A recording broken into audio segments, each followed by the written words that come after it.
Une autre algue dont je lis beaucoup de bien depuis que je veux me remettre au sport, la chlorella, qui comme son nom l'indique est chargée non pas en chlore mais en chlorophylle, dont vous connaissez déjà les aspects bienfaiteurs sur la mauvaise haleine, sur l'odeur de vos paix ou de votre menstruation. C'est une algue verte, je vous avais dit qu'elles étaient alimentaires, mon cher Watson, qui contient beaucoup de protéines, de vitamines et d'acides gras essentiels insaturés. Ce qui veut dire que depuis les années 50-60, elle apparaît très prometteuse, sauf qu'elle est très onéreuse à produire.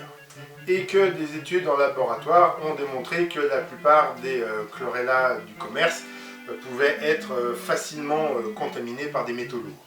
Ce qui est un problème qu'on retrouve chez beaucoup d'algues. Pour les avantages, elle est très proche de la spiruline, mais la spiruline coûte moins cher à acheter.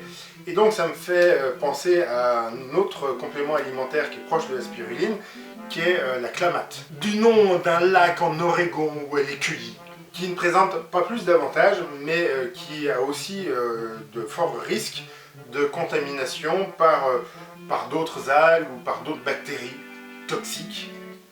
Et donc clamate non, chlorella ou pas. Le gros avantage de la chlorella par rapport à la spiruline, c'est qu'elle améliore la récupération et donc de fait elle va vous améliorer dans votre performance en endurance et dans votre énergie. Elle est censée apporter de l'énergie pendant plus de 10 heures.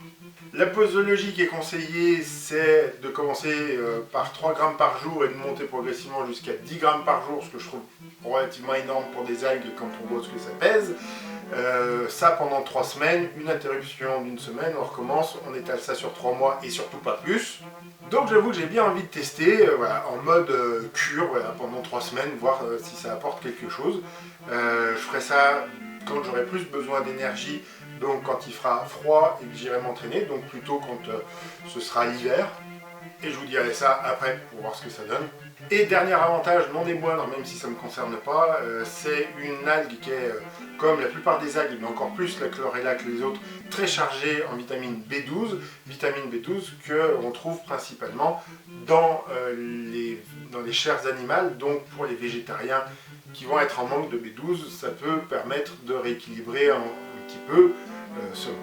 En faisant le montage de mes vidéos, je me rends compte qu'il y a des choses que je dis de manière pas très précise, donc évidemment n'hésitez pas à commenter pour corriger ou pour préciser certaines informations que j'ai pu donner dans cette vidéo.